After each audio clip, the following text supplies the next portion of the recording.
So hello everyone, I would like to welcome all of you to today's virtual math talk. CurryLeaf, the Math Club of MTTS alumni, is conducting this virtual math talk series every month, and this is a great opportunity to get an exposure to various areas of mathematics. I thank MTTS Press for sponsoring this event. Today, representing MTTS Press, Professor Satya from Shivanatha University has joined us. I would like to invite Sir for saying a couple of words. Good afternoon to all of you. I'm thankful for CurryLeaf for inviting me on this occasion. As you all know, MTTS program is very popular, so no need of further introduction to it. So many of the participants already know about it, but even then, why it is popular, right? So that is, first of all, it is 29 years old program. You all know that. And recently it concluded OFCM program, and also before that it concluded 29th summer camp. So in the beginning it started as a summer camp, but later so many other programs are joined, so all are become so popular. One is PTMT for teacher training program, and next one is mini MTTS. Okay, so as the demand increased, then so many other programs MTTS started, and that is another point that why it become popular. So many other programs also started, and not only that, it is actually, as you all know, it is a brainchild of Professor Kumaresan, and he is one of the great teacher. And there are many other committed teachers and students that are contributing it. As you know, there is no office for MTTS. Okay, there are all these committed people are doing continuously. So the last 29 years. So that's why it is in this very good position. Okay, not only that, actually the list of contributors also, that teachers or mentors, they are increasing actually. So for example, OFCM 2021, it just concluded recently. So there are 6 coordinators and 6 academic coordinators, 6 faculty, and each camp there are total 6 camps in OFCM itself. In each camp there are 6 three mentors. Okay, and the total there are assisting mentors, then total there are total 100 mentors are there. So it is very big contribution from so many people that made OFCM 2021 success. So this list continues, actually so many programs. And not only that, during the pandemic also, you know that many other mathematics training programs have backtracked, but MTTS program is continuously working hard to make, even in this pandemic time, very utilized very properly, in the sense that they experimented very many things. Okay, for example, SAT, self-assessment tests, and this OFCM, online foundation course program, right? And they made very effective, and they joined so many people, and so in this pandemic, it brought so many initiatives, so many programs. Okay, now that with this, I want to tell you that those who are in the second year BSc students, so now what you can do is that now you can apply for MTTS level O. So third year students apply for MTTS level 1. With that going to come, notification is going to come in the month of December or January. And also the MSc first year student, they can apply for level 2. Right, and those who are in the first year BSc students, what you can do that next year in September, October, we have OFCM 2022 notification for the same may come in the month of August. Wait for that. For all these things, please visit MTTS website. Okay, and other aspect is that for all of you again, so if you go to MTTS website, then you can find lot of expository articles, right? So please have a look on them and try to have read them. So those articles are not for the examination point of view. Those who are mathematics lovers, true lovers, very nice articles are there, and automatically you read them, then you will become expert in many areas. And the last point I want to add is that so actually MTTS just started taking donations. So you please contribute, or if even the amount is very little, you can contribute, and also you convey to other people, those who want to contribute. So so this is what I want to convey. And finally, Professor Komaresan sir, in the last 2 years, this pandemic time, he uploaded so many videos, right? So that also make utilize of those videos and try to improve yourself. Okay. With that, I'm very thankful to you. So over to Priya. Yeah, thank you, sir. Thank you for your kind words, and we are grateful for your support and guidance. And there is very interesting news for all math lovers. We are very excited to inform you that from October 31st to November 3rd, we are celebrating 1 year of CurryLeaf by organizing a flagship event, CurryLeaf Days 2021. We will be having a panel discussion, several invited talks, and many more fun-filled events. For registration and more details, please do visit the link in the chat. Today, we are having the October session of monthly virtual talk series, and Professor Tanushree Kande will deliver a talk on an introduction to the representation of finite groups. It's my great pleasure to introduce her to you. Professor Tanushree Kande did her bachelor's in mathematics from Miranda House College and master's in mathematics from Kalina Campus, University of Mumbai. She attended MTTS camp in 2002.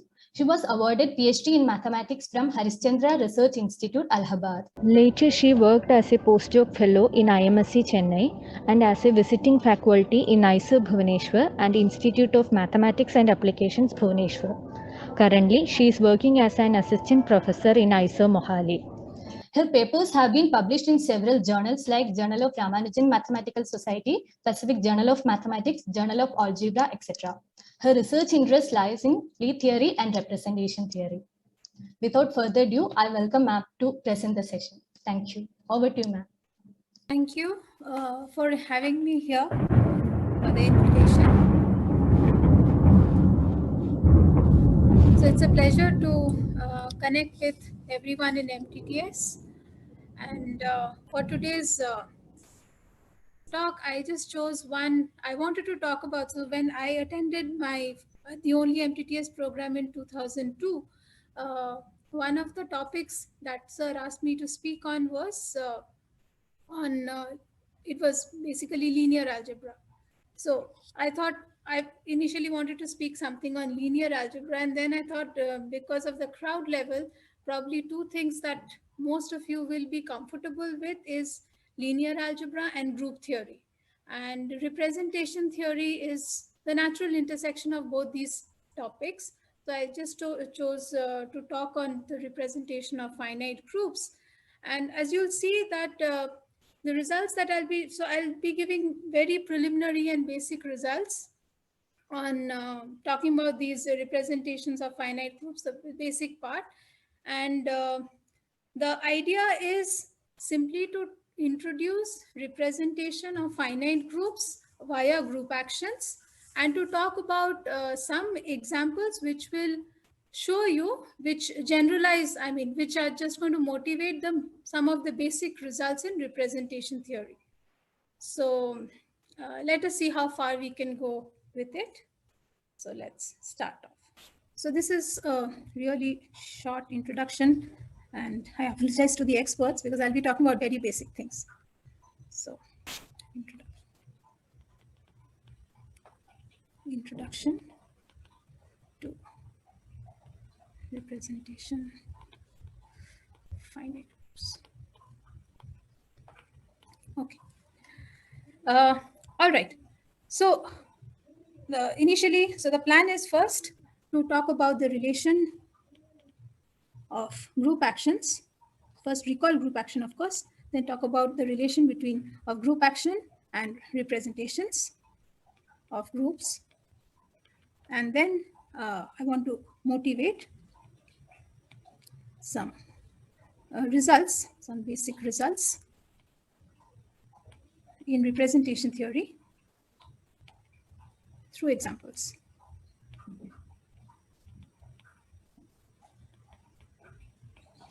All right.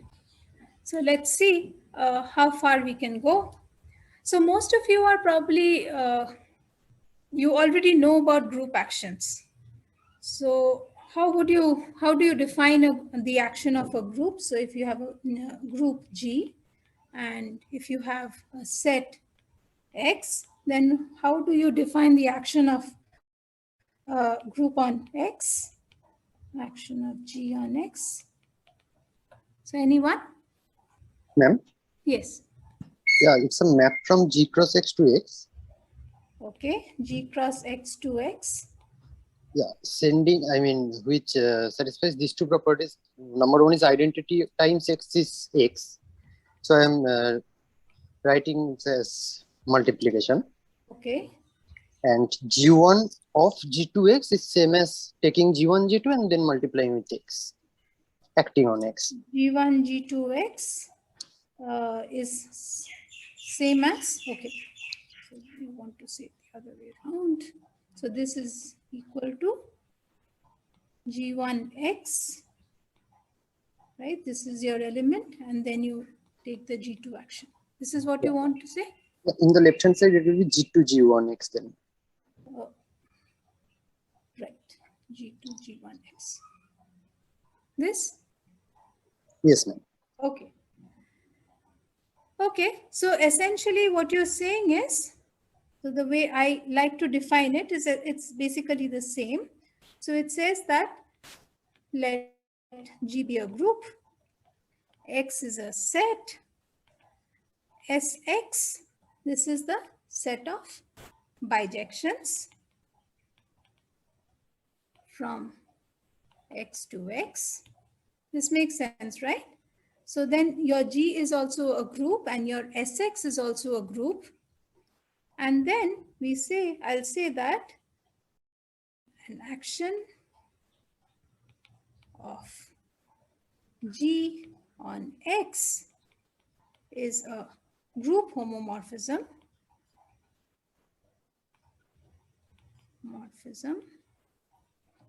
Phi from G to Sx.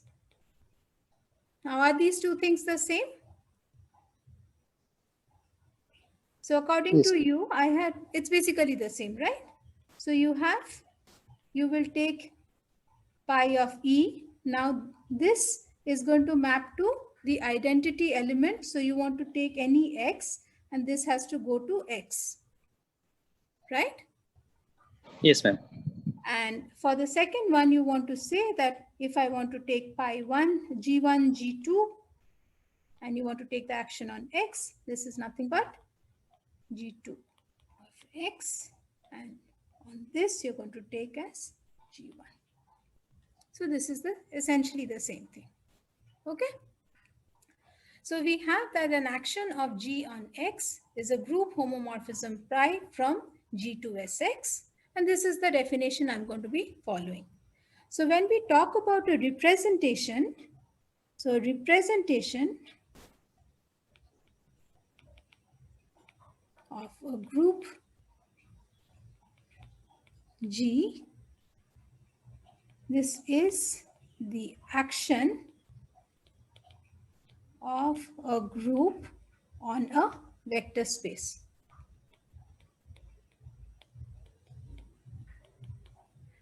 Now, what do I mean when I talk about an action of a group on a vector space? Will I simply be talking about all the bijections on the vector space?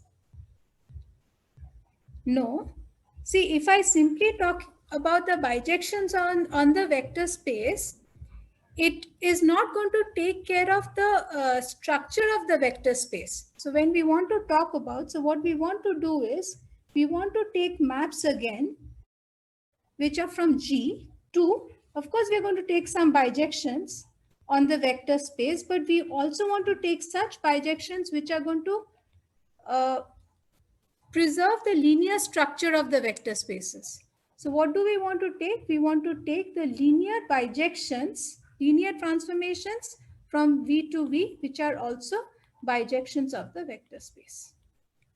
Does this make sense? Yes, ma'am.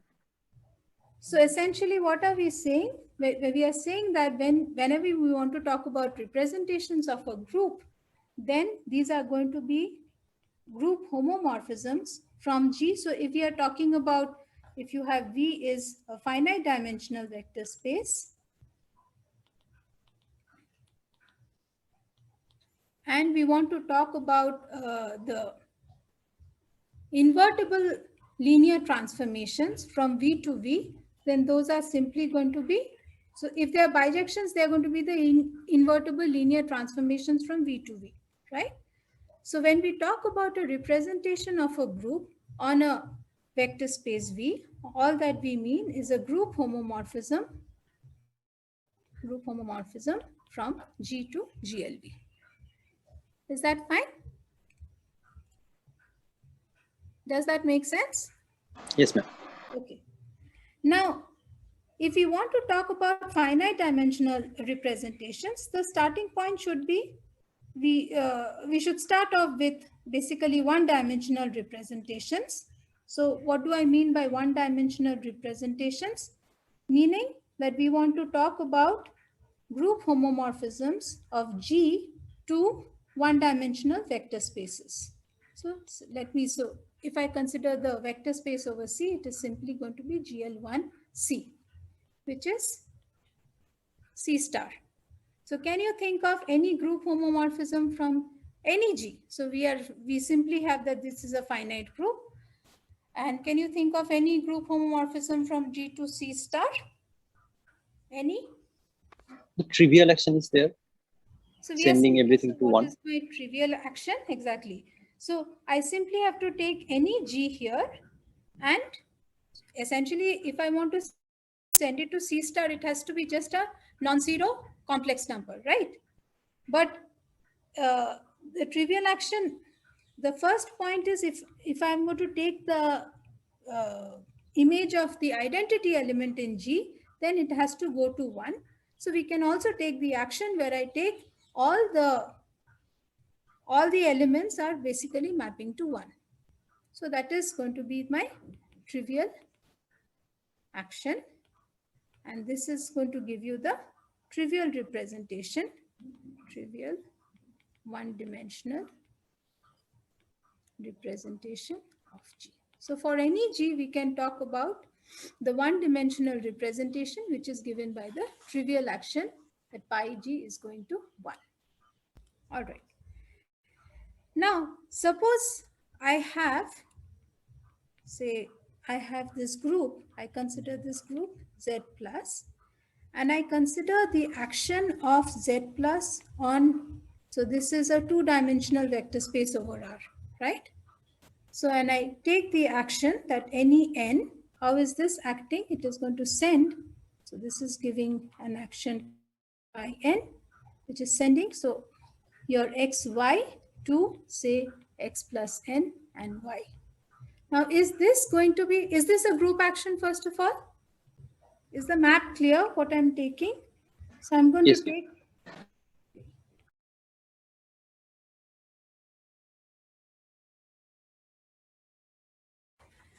So I take my x, y, and I'm mapping it to x plus n and y. All right. So for every n integer, I give this map. So is this map going to be a group action? Yes, ma'am. Yes. But is this map going to give me a representation of Z plus on R2? No, ma'am. It will not be linear for non-zero n. Exactly. So we see that if I take 0, 0, this is just going to go to n0, which essentially tells me that phi n is going to be is not going to be a linear map. So this is not going to give me a representation. So now if I want to take a representation of Z plus on R2, can you give me a map which is going to be linear for every n? I want to get a linear map. So what would that be? Anyone? N times x comma n times y. N times x comma n times y, that is going to be a linear map. And if I take, so if I want to, so if it's a linear map, I should also be able to give you the matrix, right? Isn't it? Corresponding to this. So what would the matrix be? N times identity. N times identity. So I take n times identity of R2, that is going to give me so essentially phi n is equal to n of I2. So this is the map that is going to give me a linear map from R2 to R2. That is definitely going to be a group action. Okay. So it's not true that every group action is going to give you a, so if I take any group action on a vector space, that need not be a representation, but a representation is certainly a group action. All right. So now, so one thing I did not mention is, so if you have, if pi from G to GLV is a representation, yes. Ma'am, in the last example, is there a problem because 0 is going to the 0 matrix? Yes. So it is not a map from G to GLV. I mean Z to GLV. Sorry, what is it? What is? So phi of 0 is not the identity here. If there has to be a representation, that should be of the form a to the power n times x comma y, n going to a to the power n. It has to first of all take my 0 to identity, right?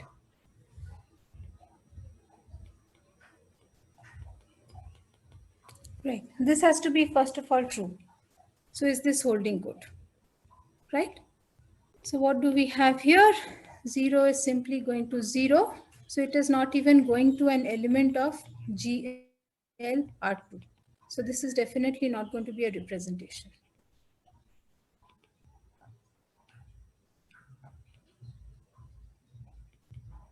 Of G on R2.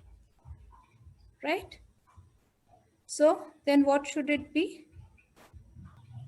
Can you give me another map which is going to be actually a representation? So I want to make sure that if I take 0, then this also has to be a part of GLV. And certainly what do I want? This has to be my identity map, right? That's the starting point. And then I would want my n to go to some other element, so which also has to be in GLR2. So one easy map that comes to mind is, if I take my Z plus and I want to give a map here, then what is the map we generally think about? N is going to 1, 1, and 0, right? Isn't it? Yes, ma'am. And if I take the action of this one on any xy, where does this go? This simply goes to x plus ny and y. So what we have is that phi of n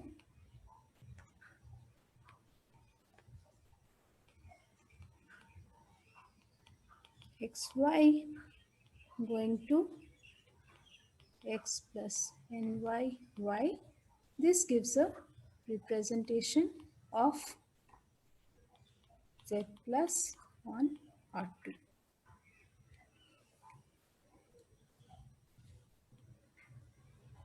Fine.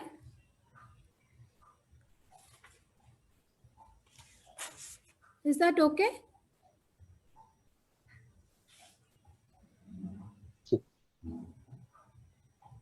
Yes. Now suppose we consider, so let us look at few other examples. So now let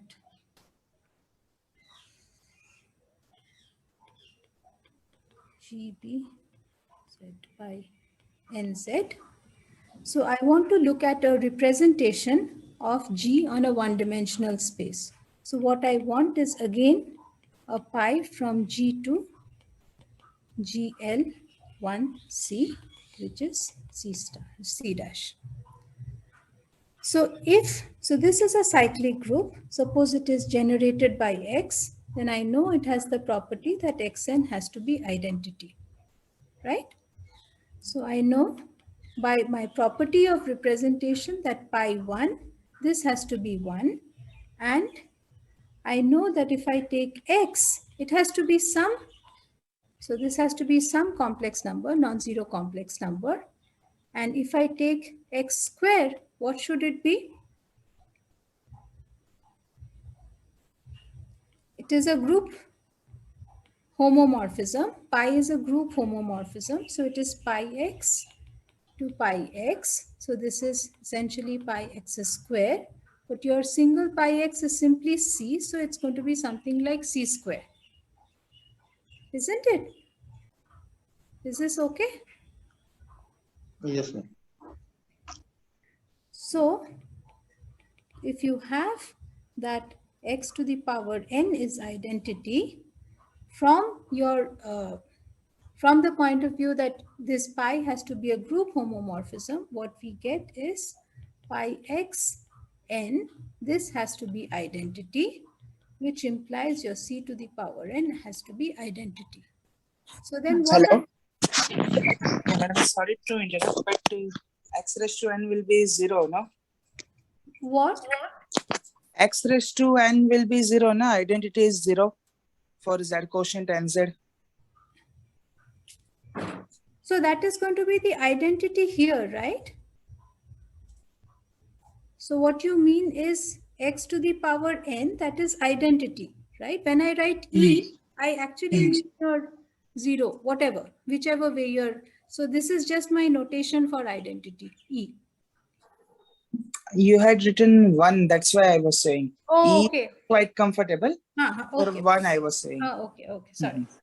Is that okay? I just, yeah. All right. Is this fine now? Yes, ma'am. Yeah. So then we'll have pi x to the power n, that has to go to 1, and which means that if you take pi x is equal to some complex number c, non-zero complex number c, then c to the power n has to be 1. So what are your possibilities for c? So Any then roots of unity? it can be any root of unity, right? It is c is equal to 2 pi I by nj for some j between 1 and n. Right? So if I want to look at any one-dimensional representation of the cyclic group z by nz, this is going to be of this form. Isn't it? Now, what do I want to do? So if I want to look at, suppose, so now let pi I, this from z by nz to c star, this be the representation. So I am again taking my z by nz. This is being generated by x. So x, pi I of x, suppose this I say is 2 pi I, let me write it as j by n. Is this okay? So for any j, I'm simply denoting by the representation where my generator is being mapped to e 2 pi I j by n as pi j. Is this okay? The notation? Yes, ma'am. Okay. So now if I take, so let j and k, these be two integers, and you take j and k, both are less than n, then you see the underlying vector space that on which the group acts, right? So these are both one-dimensional spaces. So you have pi j c star and pi k c star. These are both one-dimensional representations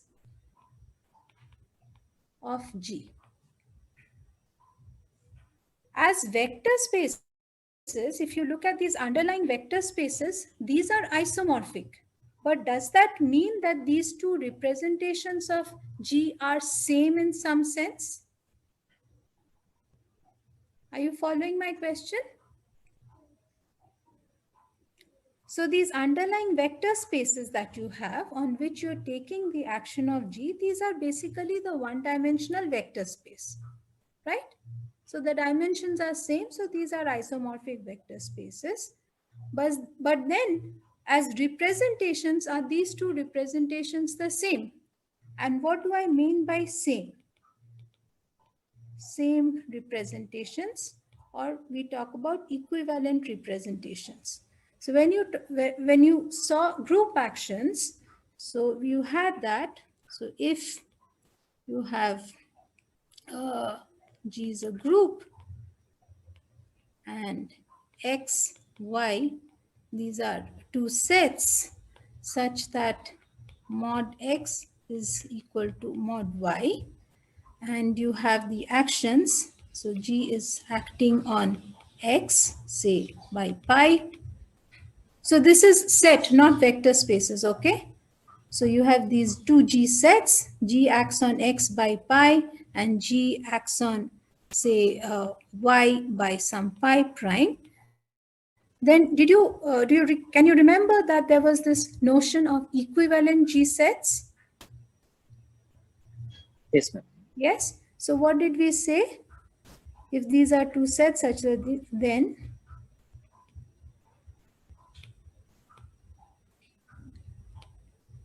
your this and pi prime X, these are equivalent as G sets when There is a, G map preserving bijection from Sx to Sy. So essentially we are saying if there exists a bijection. And what do you mean by a G map?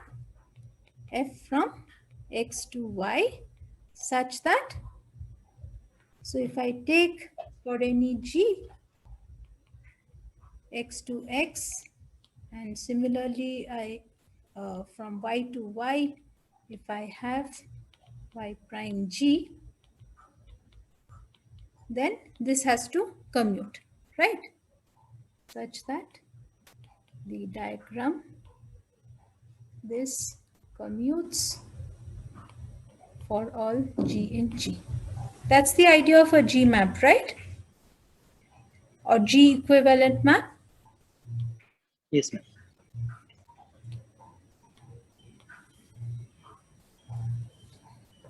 Okay. So now we want to, instead of sets, we have that the space on which my group is acting, these are vector spaces. So what modification do you think you would want in, what modification would you make in the already existing G equivalence of sets definition in order to make two representations equivalent? It should be linear. Exactly. All that you want is this has to be a bijection, and on top of it, if you have that these are vector spaces V and W, you want that this map F, this should also be a linear bijection. So essentially an invertible map from V to W such that again the diagram is preserved. So if this is the definition, under this, do we have that my pi j c star, this and pi k c star, if I look at these two representations of z by nz, are these going to be equivalent? So what do I check? So I will simply write C star to C star. It is good enough if I check it on the generator. So my pi j of x, and I can take any, to start off with, any map that I take that is going to be, so non-zero map that I take, right? So that's all I have to do. So what does this do? Ma'am? Yes. Does that, will that be C to C? Which one? These domains and codomains? These are the vector spaces, right? Yeah, then it has to be C to C, right? Not C star to C star. Oh, okay. Right. Sorry. Yeah.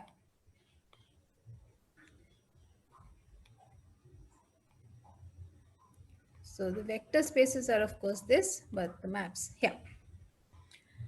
So are these going to be now equivalent? How do I check this? So if It's enough to check for 1. Yes. So where does 1 go? E to the power 2 pi I j by n.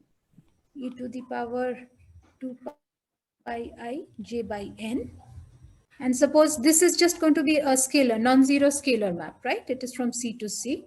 Suppose this is simply going to be C times identity. So what is this going to be? Under this, it comes to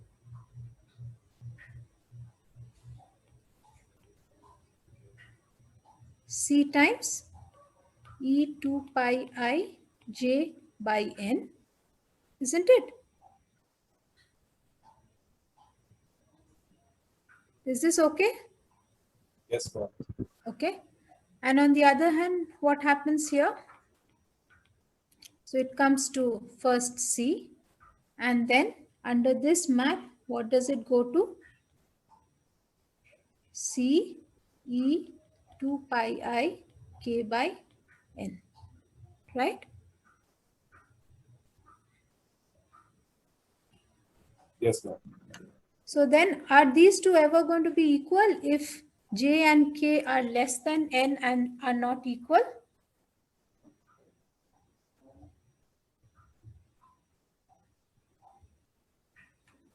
No, ma'am. No, right? So if j and k are less than n and j is not equal to k, then clearly you have that C E2 pi I j by n. This is not going to be C E2 pi I k by n. Again, we have taken C non-zero. So then what do we see? We see that these representations of the cyclic group, the one-dimensional representations of the cyclic group that we got, these were all non-equivalent representations of the cyclic group, right? Okay. Now, suppose I have G, any group, and you have N is a normal subgroup of G. Then what do we know? We know that we have a homomorphism from G to G by N. There is a group homomorphism, right? Do we know this?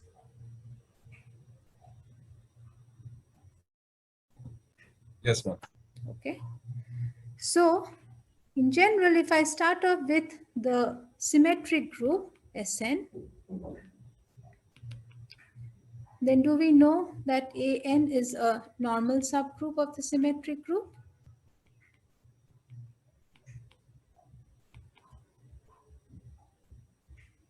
Yes, ma'am. Yes. So we have this map from Sn to Sn by An, and this is isomorphic to Z2, right? And Z2 is a cyclic group, and we have seen that for this we have the representations, which is one of the representations here is your trivial representation, and the other one is going to be the one which goes to -1. For this one, we have these two representations, right?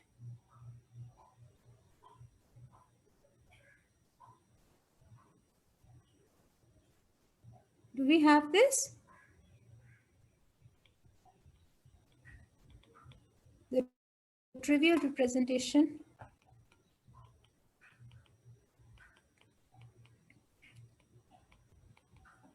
and the other one is just going to be, which takes Z2 to C star, it takes identity to 1 and it takes the non-identity element. This is going to go to -1. Do we have this group, this homomorphism also?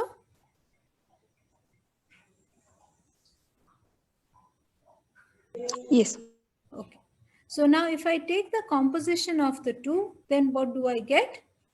So this is going to be a group homomorphism. This is a group homomorphism. The composition obviously gives me a group homomorphism from Sn to C star.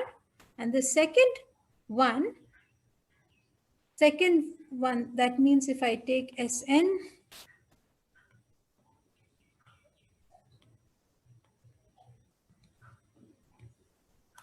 if I take Sn to C star, so the composition that I take is Sn to Sn by An, and then to C star using Z2, and I have the map identity going to 1 and the order 2 element going to -1. This gives you a representation, right? So this gives a one-dimensional representation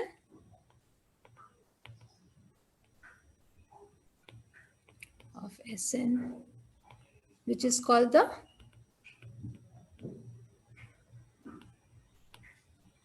sign representation. So what does the sign representation do?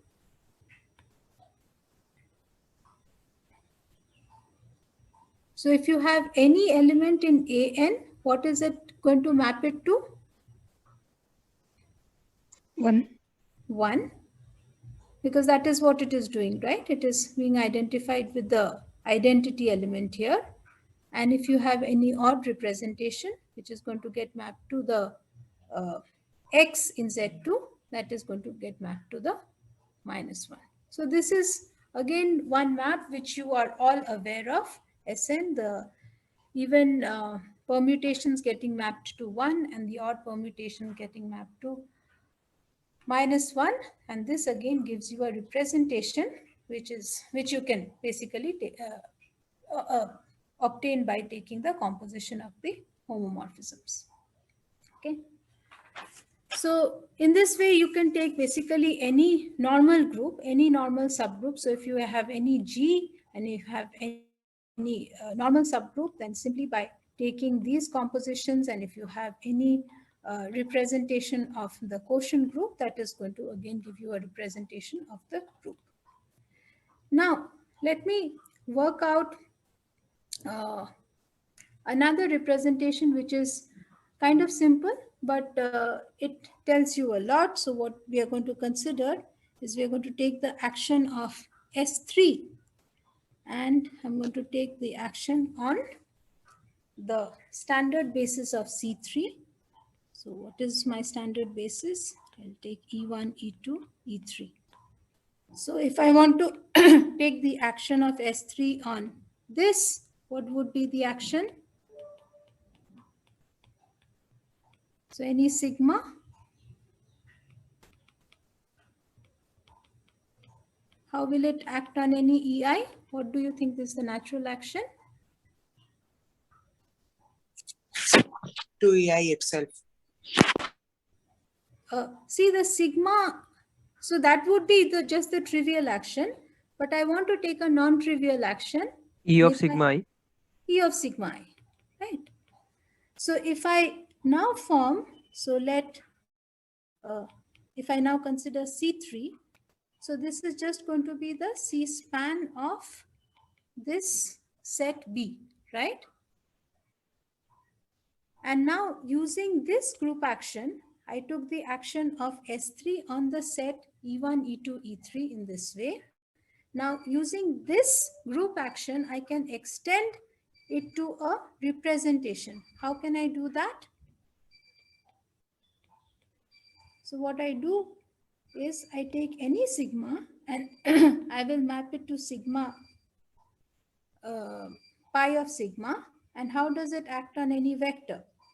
So the vector in C3, what would it be like?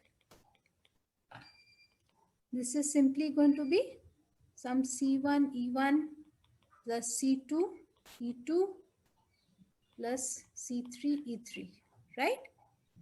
Now, if I want to, one natural way in which I can define the action of this on V would be take out my C1. This has to be a linear action. So I really don't need to act on CIs. These I will take out and I will act on the basis elements. So this I will take to sigma 1, C2, E sigma 2, C3, E sigma 3. Now will that give me a representation of S3 on C3? Yes. Yes. Okay. Right? Now, notice one thing. When I consider this group action of S3 on this set, on E1, E2, E3, okay? So if I consider simply E1, I take, say, 1, 2, acting on E1. What is the element that I will get here? E2. E2. 2. And if I take 1, 3, I will get E3. E3. So, and of course, identity is going to give me E1. So if I consider the orbit of E1 for this action, okay. So this is the orbit of E1 for this action for pi. What is this going to consist of? All of them, right? E1, E2, E3. So this kind of action, what do you call it? You have a name for it, right? The transitive action.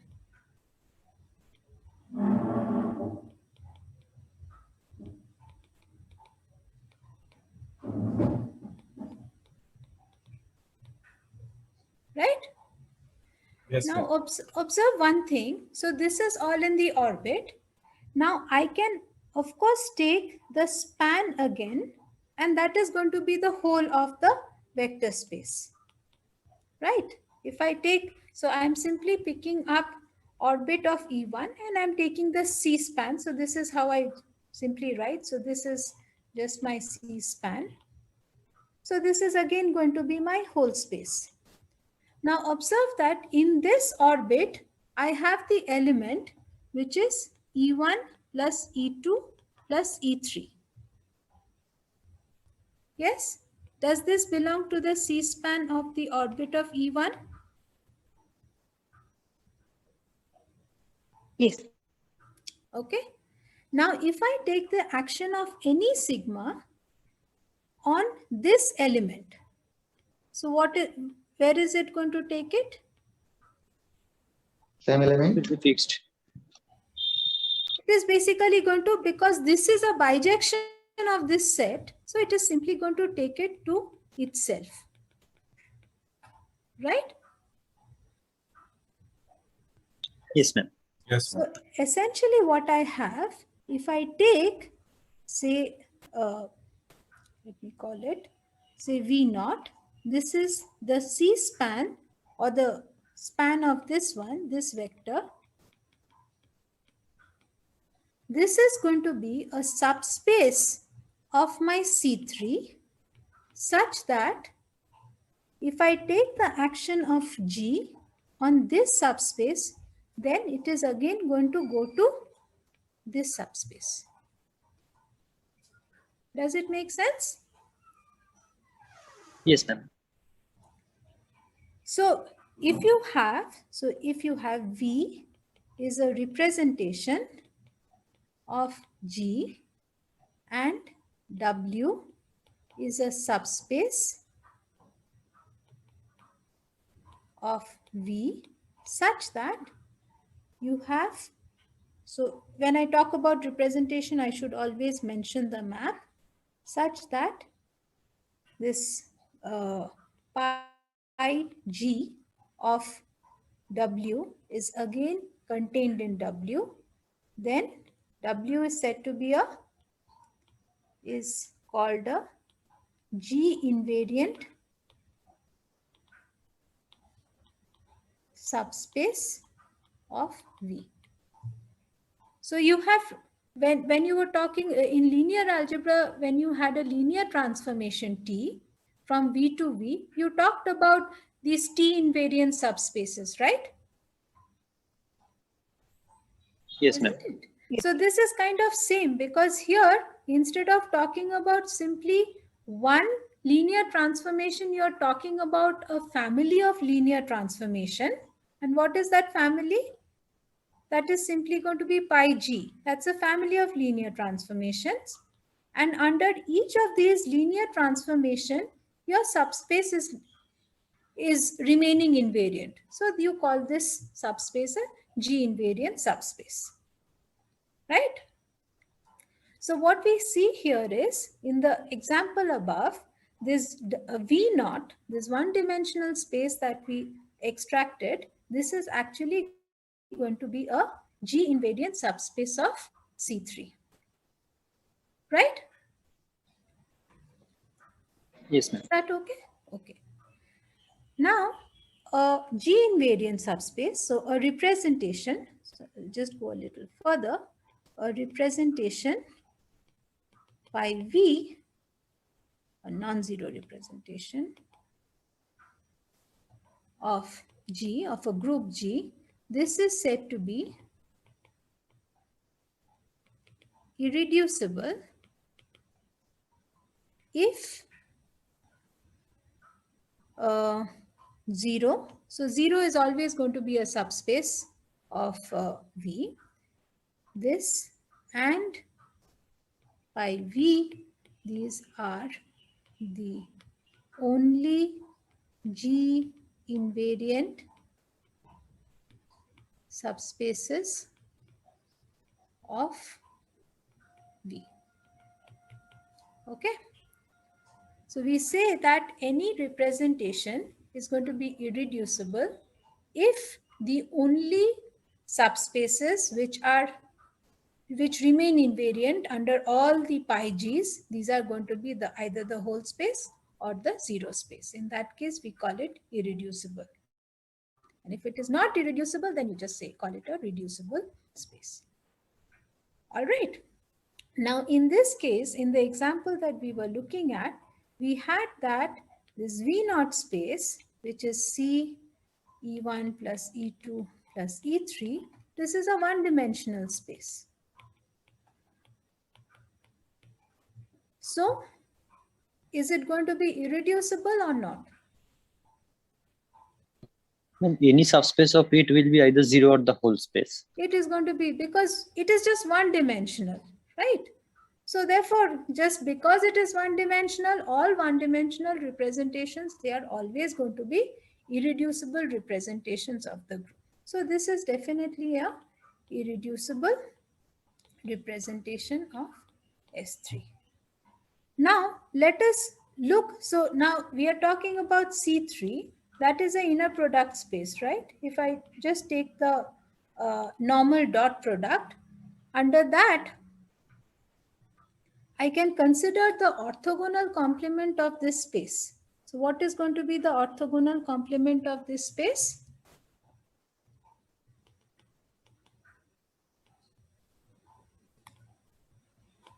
So what is the inner product, first of all?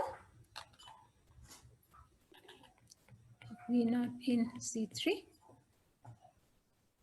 So if you have x1, x2, x3, and you have y1, y2, y3, so what is going to be the normal dot product kind of thing? It's just going to be x1, y1 bar. Yeah.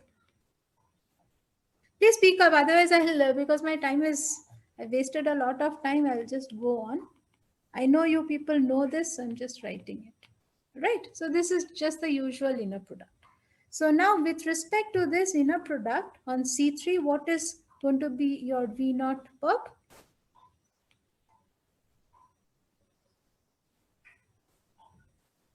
Anyone? So what was your basis for V naught? It was E1, E2, E3, right? So it was essentially 1, 1, 1. If I write it in these terms.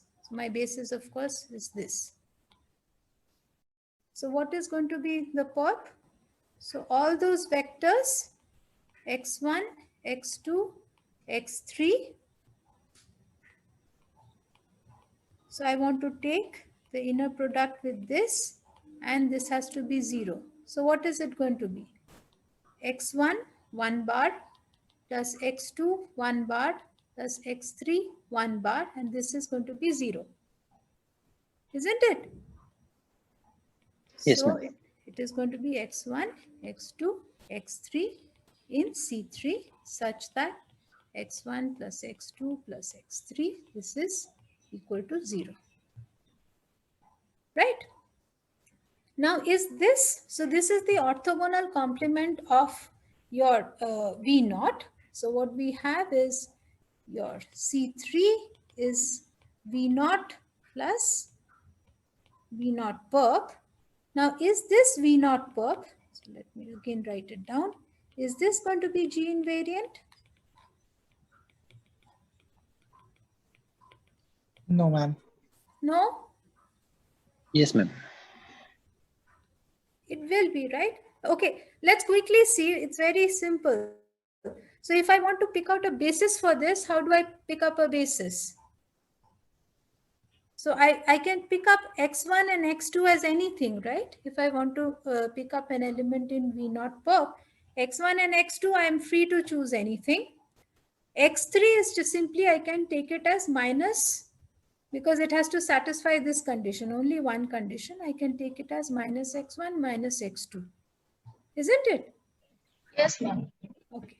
So this vector can be written as x1, 1, 0, minus 1 plus x2, 0, 1, minus 1. So what would be a nice basis?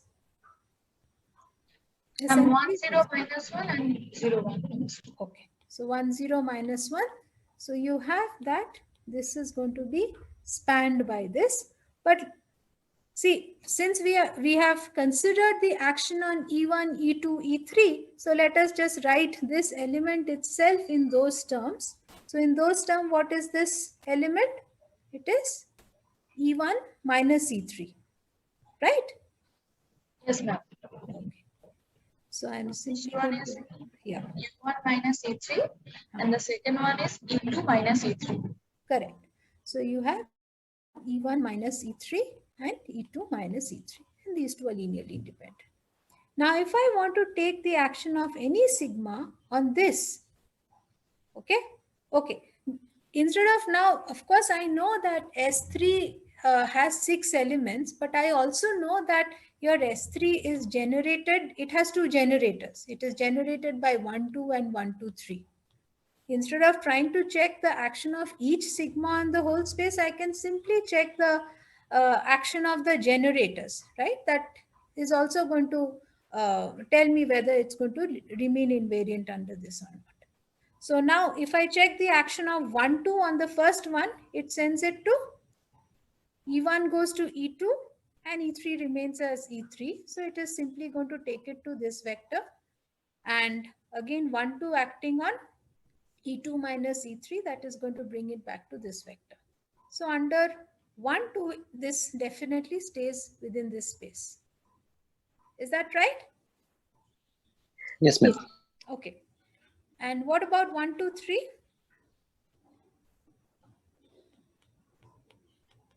So what happens? First one becomes E2 minus E3 minus E2, something like that. Okay. So the 1 goes to 2 and 3 goes to 1. 1. Yeah. Right? And what about the second one? 2 goes to 3 and 3 goes to 1. So this is, of course, just the negative of the first vector that we took. And what about this one? We can, of course, write it back in the basis elements, but Yes, the whole ma'am. point is It is second vector minus the first vector. we could think of it that way also, but then the other description of V0 simply says you take the coefficients and that coefficient of each of these. So if I can also write it down as 0, not 0, minus 1, 1, 0, and the sum of these coefficients, that is 0, which means that this is again going to belong to V naught perp. That was the other definition that we had, right? That x1, x2, x3 such that x1 plus x2 plus x3 is equal to 0. So you can think of it either way. It's easy to see that essentially under both these elements, your V2 perp this. So what we essentially have is, this is a two-dimensional space which remains invariant under S3. Now, how do we determine whether this is a two-dimensional space? So just from the dimension, we cannot say for certain whether it is going to be reducible or irreducible, correct? Isn't it? Yes, ma'am. So in this case, how do we find out? Suppose this space was reducible, then what would happen? The only possibility would be, so I have that this is dimension of V naught perp is 2. So Getting this a one dimension. So if your V naught perp is reducible, then there exists some W, non-zero W, in V naught perp such that this acting on W again has to go to C of W, and again pi of 1, 2, 3 acting on W, this again also has to go to C of W, right? Which essentially implies that we should have in this space, in V naught perp, we should have a common eigenvector for both these transformation, right? Yes, ma'am. Okay. Now, how do we find out if there does exist something like this or does not? So one quick way of doing it, of course, we are working with basis, is you can of course start with, so if there does exist something, some W of this kind, what will it be? So if there exists, if W in V perp exists such that you have 1, 2, 3, W is in CW, then this W is going to be again A times E1 minus E3 plus B times E2 minus E3. And what would happen? If I take the action of 1, 2, 3 on W, what will I get?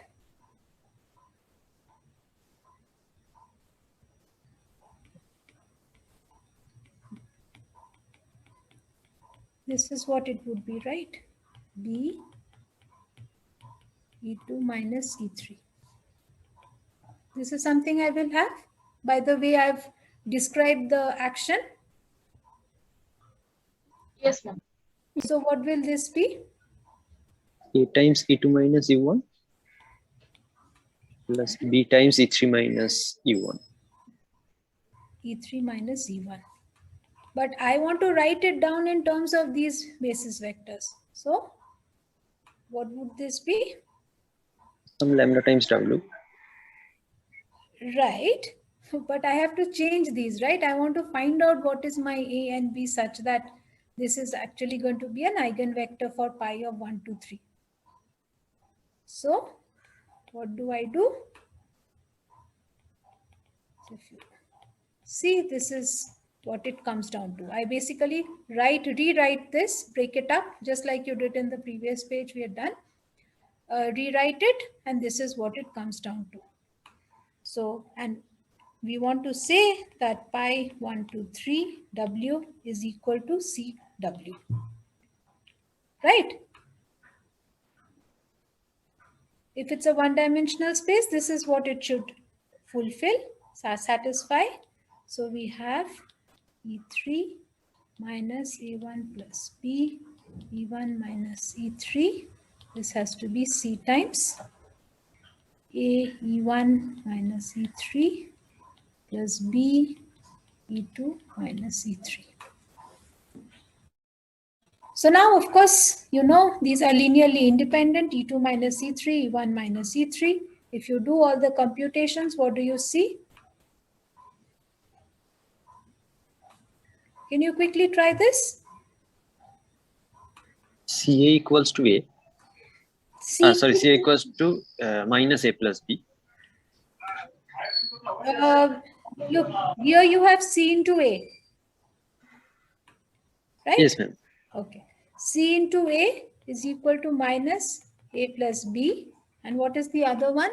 C times B equals to A. C times B equals A. Yeah. Okay.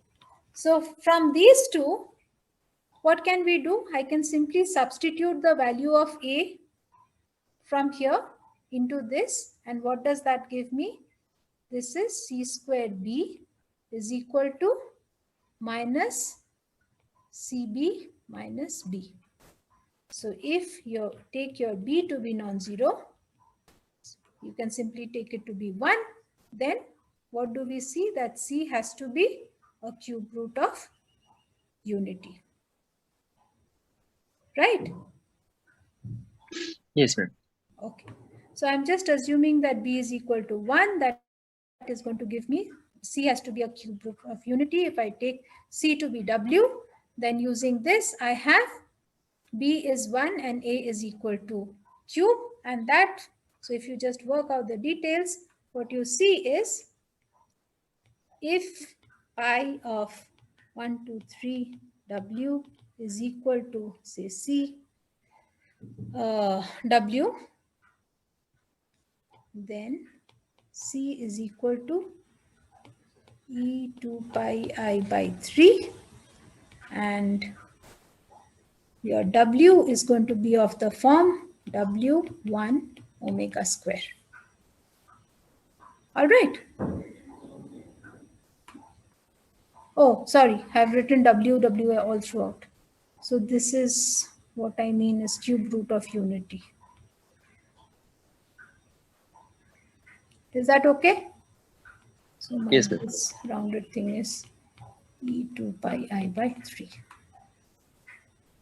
But you can check if I take the action of my 1, 2 on this one, this is never going to give me a scalar multiple of W. So essentially you cannot find an element W which is going to be a common eigenvector for both the action of 1, 2, 3 and 1, 2. Okay.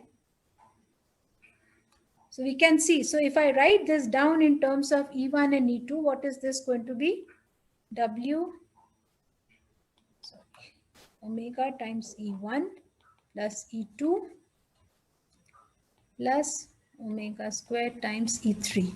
Now if you take the action of 1, 2 on this, what do you get?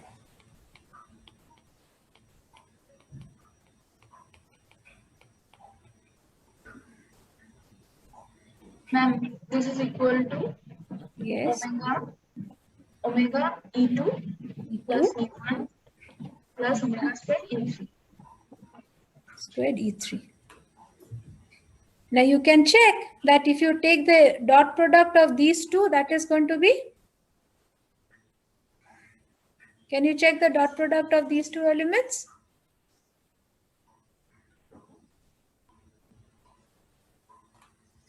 So what is this? If I write it down, 1 omega square. And if I take the dot product of these two, what do I get? Omega 1 omega square. What will this dot product give me? 1 square. That is, you're going to, maybe I should write. So I have on one side, I have omega 1 omega square. And on the other side, I have 1 omega square. So if I take the dot product, what do I get? W 1 bar plus 1 bar and this square and bar. So what does this give me? And this is equal to omega plus omega square plus omega cube, which is equal to 1. This is equal to 0. So essentially the two elements that I get, so this is the eigenvector for 1, 2, 3 I got, right? If I took the action of 1, 2 on this, the vector I got was 1 omega omega square. But what did I see under this inner product? These are basically orthogonal, which means that this and this are two linearly independent vectors. So obviously, you do not have a common eigenvector for your action of 1, 2, pi 1, 2 and pi 1, 2, 3 on perp. So what does this give you? That this W naught perp, it does not have a one-dimensional G invariant subspace, which essentially implies that this is going to be, this does not have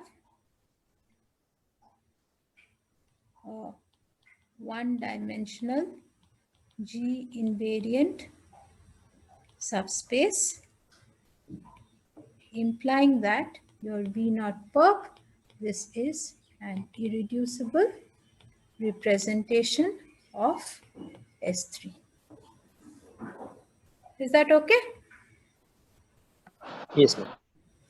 So this we saw was a two-dimensional representation. And of course, we went through a lot of computations here in order to show that this is going to be a two-dimensional irreducible representation of S3. And to start off with, how did we get it? We started off by taking the usual action of S3 on C3. And then because this was a transitive action, we got one element E1 plus E2 plus E3. This was a G invariant space, and we took the orthogonal complement. We found the space V naught perp. We consider the same representation of S3 on this, and we saw this space can be written as C3 by this can be broken up into two G invariant subspaces. G invariant irreducible So basically your C3 pi, this can be written as the direct sum of two irreducible representations of S3, right? So in general, if we pick up any G, so this is basically true in general, that if you have G, which is a finite group, okay, and you have V is a finite dimensional representation. V is a finite dimensional representation of G, then it is true in general, and it goes that, right? So this is a theorem that let G be a finite group and pi V a finite dimensional representation of G, then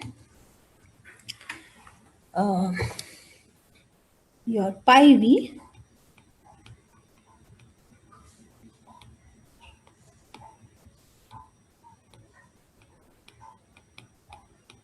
this can be written as direct sum of pi I Wi, where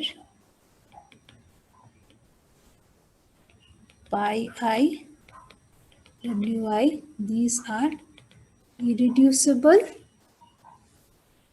representations of G, and you basically have these Wi's, these are G invariant subspaces, irreducible G invariant subspaces of V. Okay, so this is not difficult to prove. but there is some averaging trick you have to use. Mush.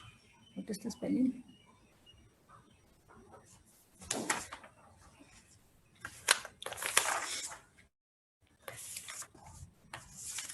Mush-Case theorem.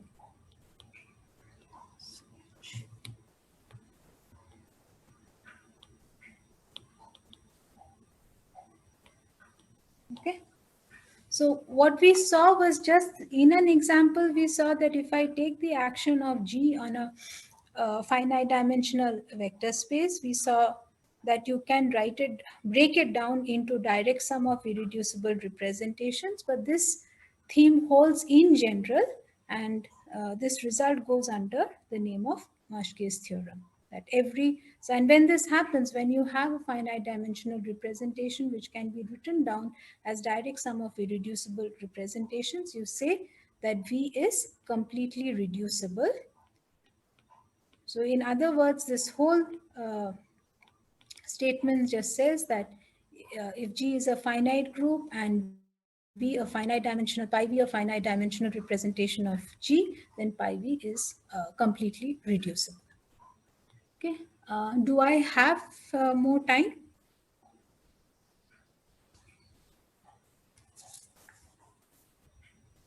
Yes, ma'am, you can take a little. I'll take a little bit more. Okay. So, so this is basically the starting point. So what we now would like to do is, I think I won't take too much time, but what I want to talk about is if I start off with any group action on a set G, from there you can of course in the same manner as we started off. So what we did was we took the action of G on this set E1, E2, E3, okay, and then from that we consider the representation of G on the C-span of this set B, right? And that gave, so this was a vector space, and using this we had a representation. So this is a thing that we can do in general, and I'll just link some of the results. Let's see how far we can go. So suppose now let pi from G to Sx, this be a group action. Okay, so then I can consider the vector space Vx. So what is going to be my Vx? This is going to be essentially all the elements of the form Cxx, where x is in X and your Cx is in C. Okay, so what I'm talking about is a C-span of X. So I'm going to assume the elements of X as basis, and I'm going to form the vector space Vx is essentially going to be the C-span of all these elements.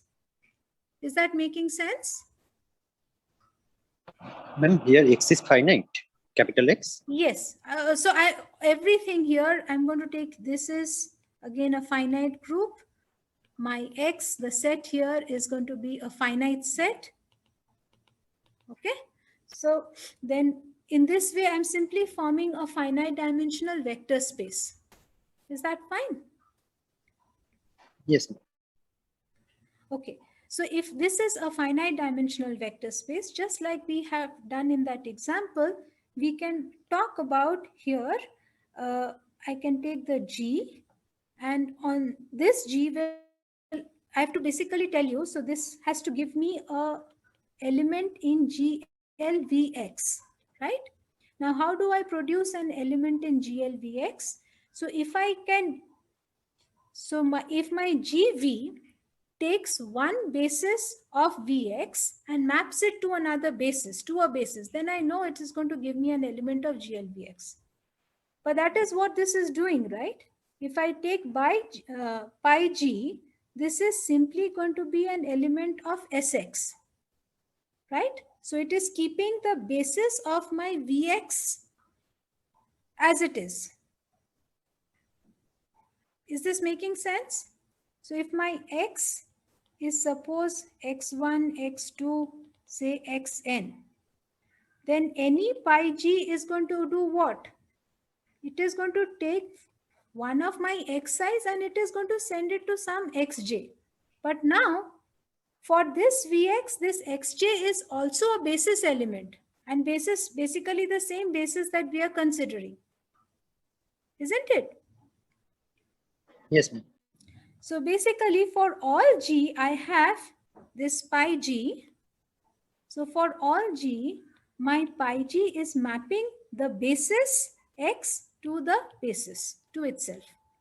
So essentially each of these pi g's are going to give me an element of GLPX.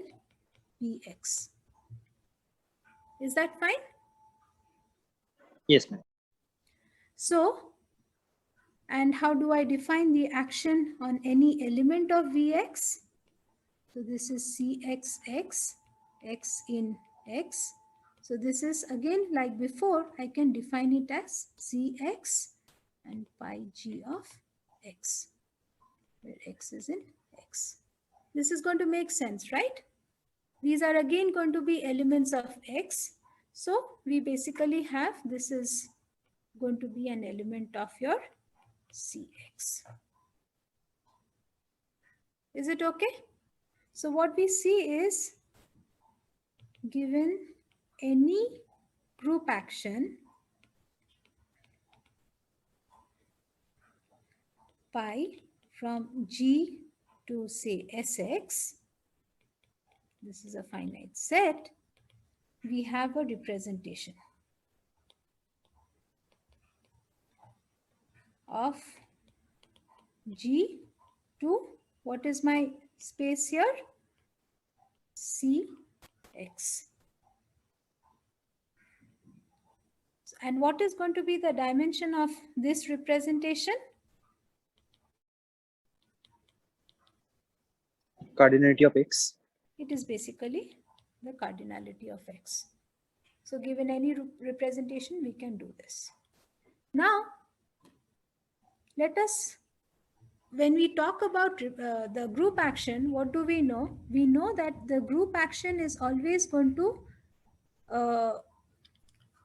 basically break up, partition X into disjoint orbits, right?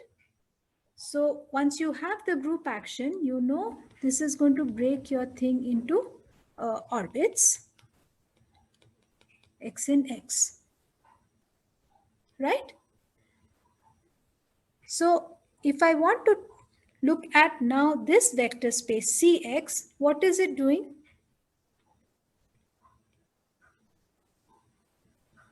So can you think ahead and see what is happening in terms of your G invariant spaces? It is giving the representation of Musk's theorem. No, I'm not doing that. See, so what we are doing here is I have this X. Okay. Now, X, basically the group action tells you that because of the group action, I can partition the whole X into disjoint sets, which are the orbits, right? Now, Cx is my whole vector space, or Vx. And similarly, I have all these sets also. So these are just sets. If I consider these, then what can I say? If I take the action of G on C of OX, what do I get? It is invariant. I mean, it is inside G, C of theta x. This is again going to be contained in G of theta x. But this theta x, or what do I mean by theta x? It's the orbit of x under the action of G, right? Under action of G. So this is just a subset of your basis. So what are you actually getting here? This Cx will be broken into this C theta x as a direct sum. As a direct sum of subspaces. And each of these ones, so this is definitely something that we have. And what we have here is this C theta x, these are all G invariant subspaces.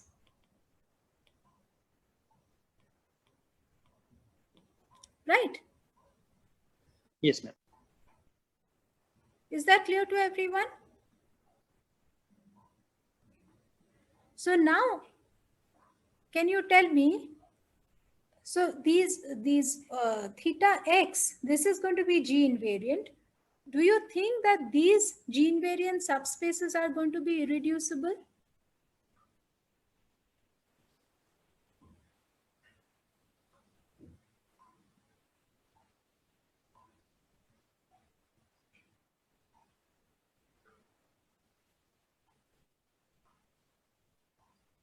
See, the other way of thinking about, so I have my x, all right? So I have broken up my x into these orbits. Once I have broken it up into orbits, what do I see on this? On the elements in the orbit, the action of G is actually transitive, isn't it? The action of G on an orbit is transitive. Is that clear? Yes, ma'am. That is right, right? Now, if the action of G on the orbit is transitive, from that can we say whether this is going to be irreducible or not?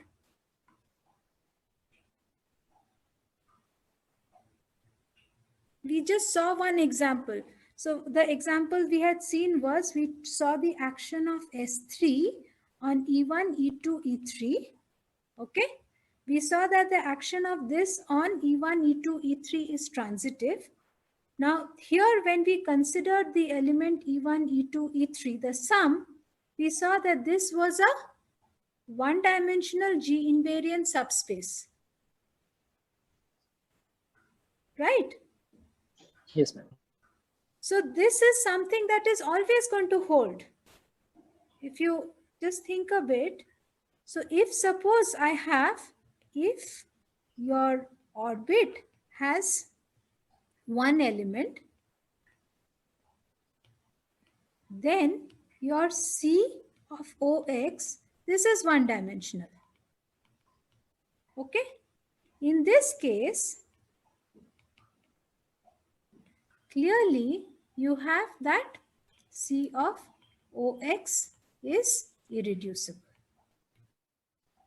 But if your number of elements in the orbit is greater than 1, right? So you have X, you have say G1X, G2X, all the elements you have, okay? And you take just the sum of these elements, X plus G1X plus G2X, and so on. And you now make it any G act on it. What will it give you? The same sum. Same set. It's going to give you exactly the same element, right? So that means within this space, C of OX, you have this one-dimensional G invariant space, always sitting there. So, Yes. okay.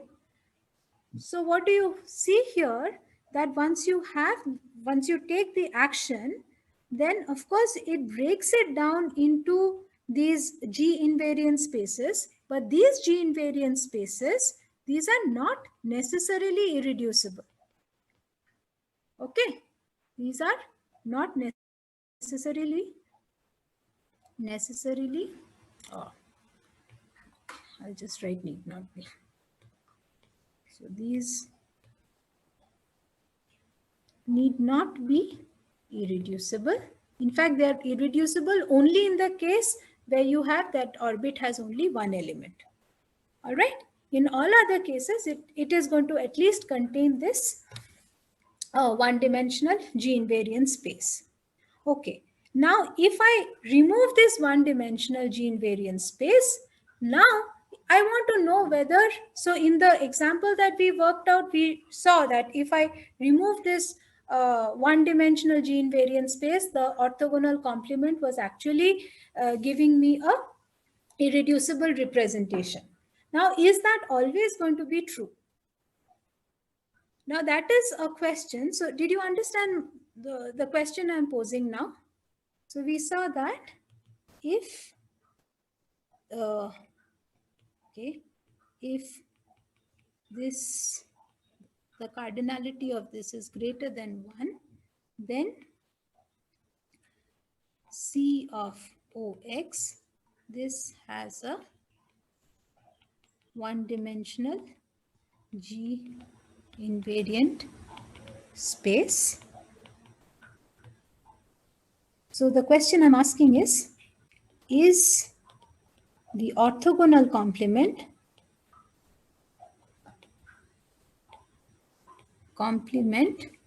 of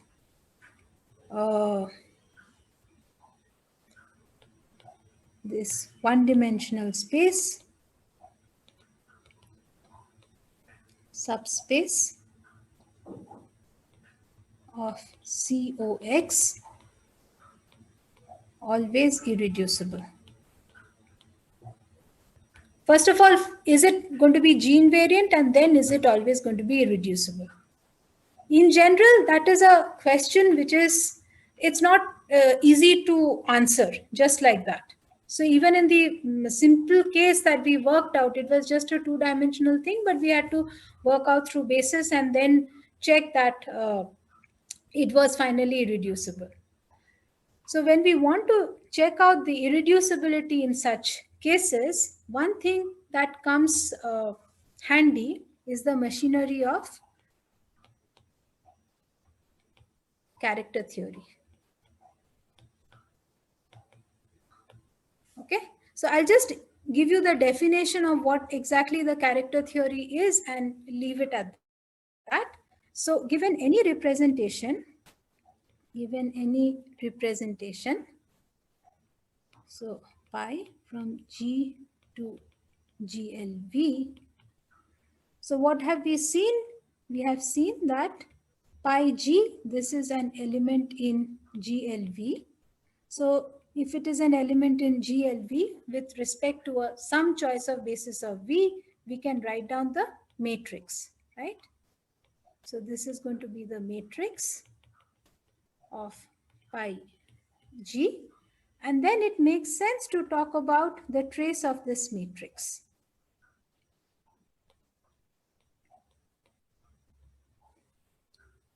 Isn't it? So what are we doing? We are starting off with the representation GLV. For any G, we are defining a map. So now chi from G to C, which is essentially G going to trace of pi G.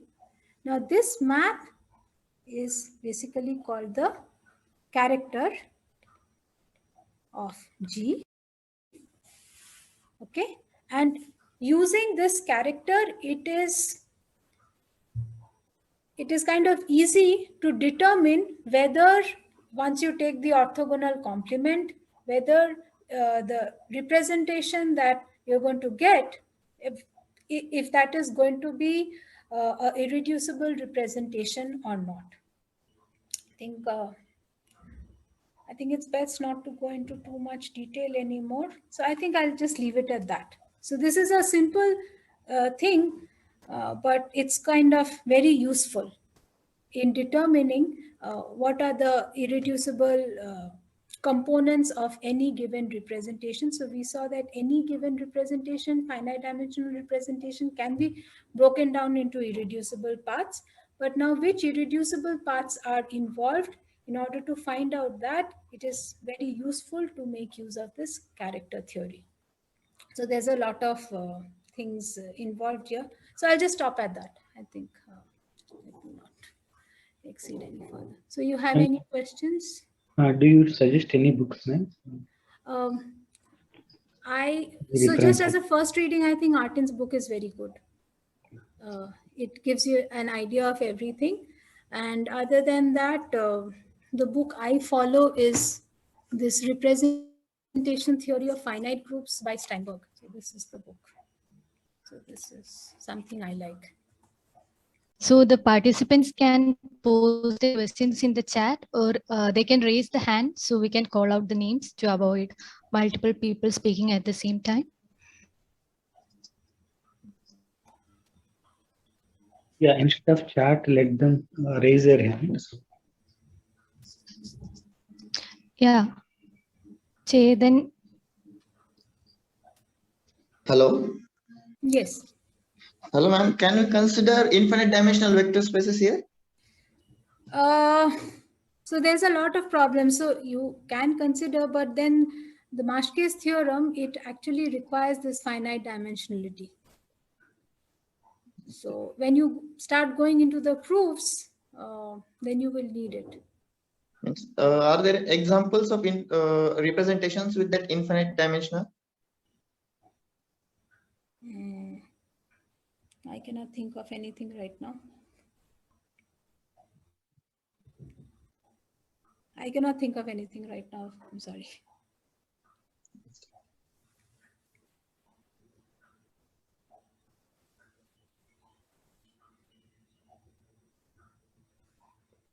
Any other question? Yes, please. Nabha Kumar Bhattacharya. Ma'am? Yes. Ma'am, I mean, in group theoretic terms, how does this irreducibility or this kind of G invariantness is, I mean, what analog of these concepts are there in group theory? I didn't get your question. What do you mean? Yeah, I was trying to say that, so we are studying groups via vector spaces in representation theory. So when we are getting these irreducible components, or let's say G invariant subspaces, I mean, what impact it will give on my given group? I mean, how to study groups via these concepts? Can you give some motivation for that? Oh, okay. Yeah. So by looking at the structure, so basically by looking at how this, how do I say it? So I basically not told you anything much. So it's actually the next part. When you start using the character theory, you can actually give a division of how the representation breaks and everything like that. And using the dimensions, you're able to say whether a group is abelian or not. All these concepts, these are going to come up. You know, when you have, say, suppose all the irreducible representations are always of one dimension, then you know that the group is always, such a group is going to be a abelian group.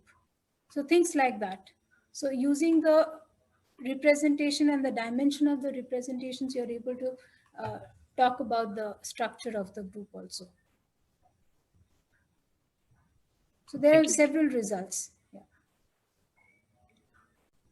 Anything else? I think no questions. Okay, so and that was a fantastic presentation. We are really happy that it turned out to be an interactive session rather than a one-way talk. So on behalf of CurryLeaf and MTTS Trust, I thank you from my bottom of heart for taking time from your busy schedule to deliver this talk. And I thank you each and every participant for your active participation. And I once again thank MTTS Trust for sponsoring this event. And last but not least, I once again invite you all to the CurryLeaf Days 2021 happening from October 31st to November 3rd. So there will be an exciting panel discussion on Indian math education. And we are happy that we have eminent professors from various institutes as panelists. And also there will be interesting series of invited talks on different areas of mathematics. And we shall end the event by celebrating the birthday of Professor Kumaresan and CurryLeaf. So the registration link and more details will be posted in the chat. So I request your support and active participation to make that event wonderful. Yeah, thank you.